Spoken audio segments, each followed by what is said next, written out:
It is my great pleasure and honor to be here with you today. My name is Dr. KRISTEN Marshall, and I am Assistant Professor in Digital Marketing at Heriot-Watt University's Edinburgh Business School. That means it's my great privilege to be surrounded by Generation Z and to work in an area that interests me, which is social media. Today, I hope that you get from this talk a new perspective, that you look at social media with a critical lens, both professionally and personally. And to do that, I'm going to share with you some research, and I'm going to propose this idea of social media as our generation's Roman Forum, and then I'm going to challenge you to think about what this means for you. So let's get started. So my research interests are really around social media and influence, how it impacts consumers, our attitudes, our behaviors, our thoughts, our feelings, and how we use social media to perform and shape our identities online in a digital space, and what that means for our offline selves as well. Now, I'm a qualitative researcher, and as such, I think that context is critical to understand information, to evaluate it, and to see any blind spots. So to give you some context into who I am and to how my ideas have been shaped around this subject matter, I'm going to share with you 2 stories and 3 lessons. First, when I was growing up, my father was a graphic designer, and he had an advertising agency. He was very successful. But when computers started to come in, he was resistant to change. He was fearful of technology, and he used to say, "The only way I want to make artwork with a mouse is if I dip its tail in ink." Long story short, he lost his livelihood. First lesson, technology is inevitable. So we can fear it, but it's still going to come. It's better to embrace it and to try to understand it. That was what I took away. The second story relates to my introduction to the computer. I am an older millennial. I did not grow up with a computer in my home. Our first computer came in when my mother married my stepfather, and his hobby was to build computers, and I was fascinated by these machines. I thought they were magical boxes. I wanted to understand how they worked. So I asked my stepfather, "Can you teach me how a computer works?" And he said, "I can do that very easily in 1 sentence." And he said this: "The computer is an idiot box.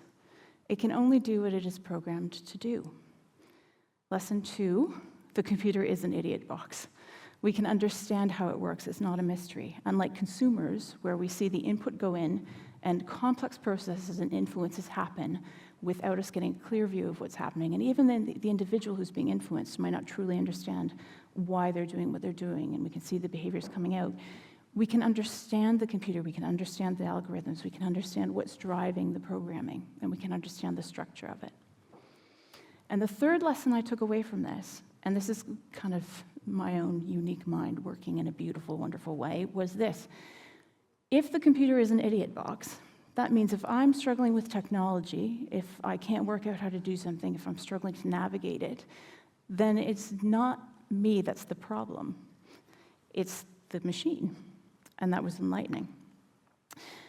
The image above is of a social network analysis. Now, as I was growing up, the internet was growing up too. So Web 2.0 hit, it turned the internet from a place where we publish information to somewhere where anybody can create a profile and have a point of join in the conversation online. One of the strengths of social media is that it forms these small world networks. So in network analysis, we can see these nodes, which in this case represent people, and we can see the relationships between those nodes, and we see that there are clusters of interest. This is really interesting, and it gives insight to the structure of the space. Now remember, humans add infinite complexity to this space, but we can understand the structure. The great strength of social media as a structured space, as a public forum, is that we can go across barriers that are traditional. So we go across race, we go across time, we go across geographic boundaries to connect with people who share ideas like us. That's amazing. And to borrow a phrase from zoology, there is no stability without diversity. We learn, we change, we grow, and we're a healthier society when our ideas and assumptions are challenged. But this is also the real weakness of social media, because we tend to go and get content fed to us based on our interests. Social media becomes an echo chamber. It confirms our biases, and it puts us into silos. It has the real it has a real potential and risk to divide us. So now that you've got a bit of context into social media and my view of it, let's look a bit at who are Gen Z. This is according to market research, and there are two big caveats to mention here. One, it is a gross generalization of an entire population. Two, it does not cover worlds where people are not as, and I use this phrase with a huge amount of, I don't like the phrase, but not the developed world. So it excludes a bunch of the global south. But when we look at Gen Z in the market research, we've learned that Gen Z are digitally native. This is a widely embraced term. Digitally native, you grew up with social media, you know the internet.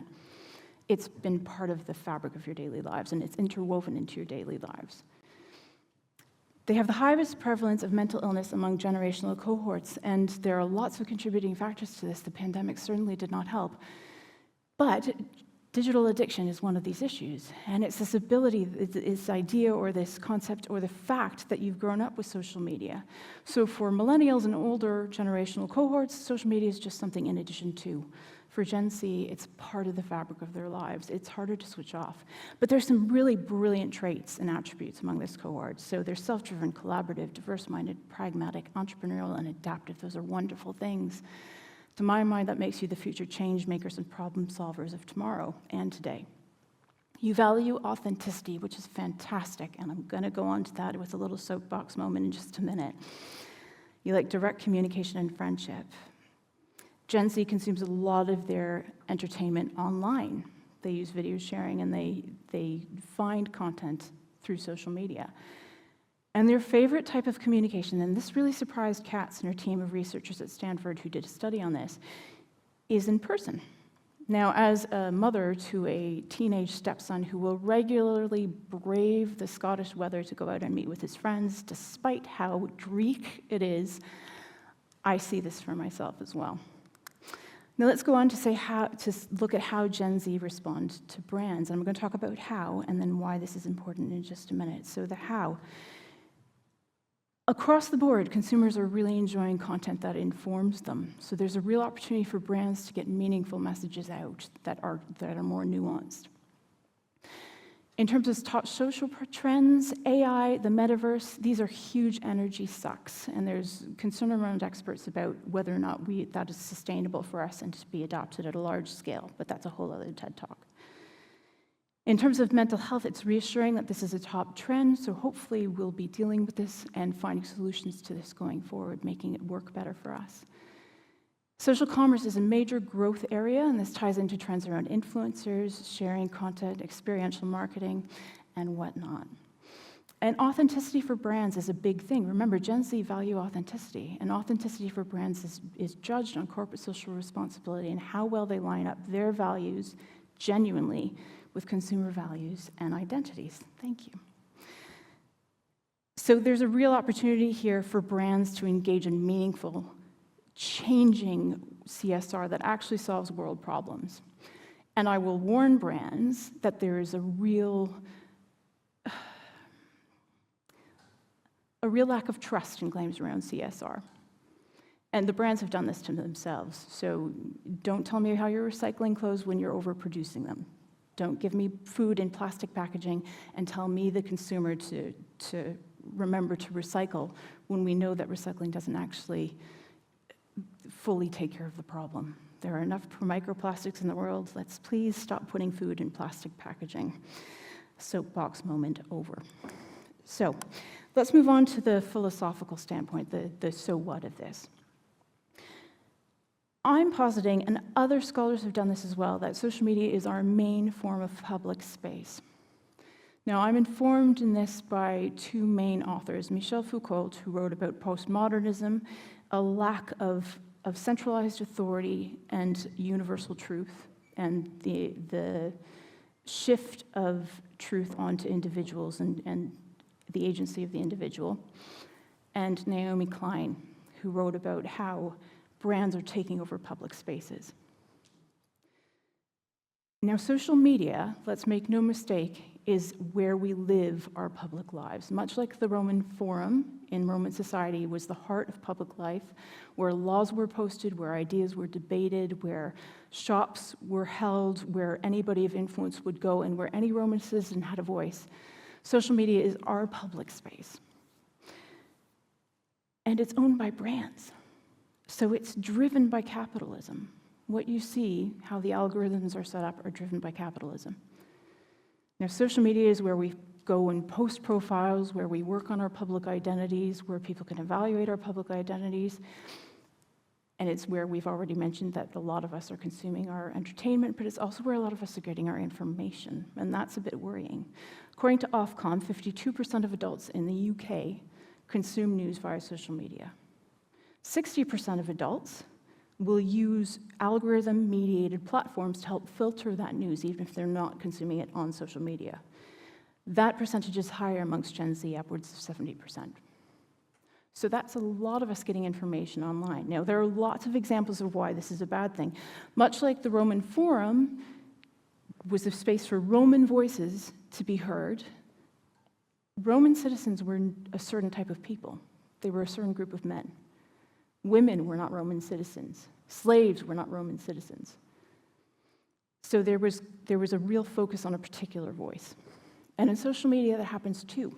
And we can see problematic instances of this, which get a lot of traction. So things like fake news, things like the manosphere, those are areas that are talked about. But I want to give an example today of exclusion, because that's not something that's talked about as much. This is an image from an article by The Atlantic in 2012, and it represents an enduring problem that I wanted to highlight on social media. And the text says, based on their browsing history, these kids won't see ads for colleges. Social media has the potential to be a great leveler, but it actually doesn't work that way. We get into echo chambers and silos where if there's no commercial reason for you to reach me, for a message to come to me, it doesn't reach me, it doesn't come to me. And that creates exclusion. There's also an issue with the equality of our information. During this talk, I gave you context into my thinking so that you can see where my blind spots are. You can evaluate them for yourselves. I named my sources. Social media does not do that. It doesn't let you critically evaluate. And unless you're trained to do it, unless you're constantly vigilant, it's very difficult to challenge the assumptions that social media presents to you and reaffirms to you. It reaffirms your biases. And that's kind of the danger of it. That's how it's not working. So what? Now what? There's so much to say about this topic. I really struggled to narrow it down to fit into a talk of 18 minutes, because I've been reading and researching about social media and its influence for 10 plus years. There are so many interesting avenues that I could have gone on to. But I'm going to kind of summarize this idea of social media as our new public space and the challenges it presents, and challenge you in going back to those 3 lessons. 1, social media is not going away. Neither is AI or any other technological innovation. But that doesn't mean we shouldn't be embracing it critically. Many of us are on social media. It's not an option to opt out of it. And many of us don't want to, and that's fine. But use the space critically. 2, the computer is still an idiot box. So yes, social media is very complex. It works in amazing ways. But it's driven by the brands. Is that who we want to have the power? Is the commercial power structure really the best one? Now, there are micro actions that you can take if that concerns you. Anything from, be aware of content that's just reaffirming your biases. Seek out the opinions of others who you disagree with. Maybe try to do that offline, because it's a better space to actually get context and hear somebody out. At a macro level, maybe this means petitioning brands and governments to be accountable and to treat social media as what it is, our public forum. To use news sites, to create opportunities for public debate that aren't driven by brands. And I want to thank our students for doing that today with this TED Talk event. We need more of this. 3, if the computer is that idiot box, so if something isn't working for us, it's not necessarily our fault as individuals. And the evidence suggests that social media isn't working for all of us. Digital addiction, issues around exclusion, these things need to be solved. And I think Gen Z is well positioned for this. Gen Z, you are the fish, and social media is the water.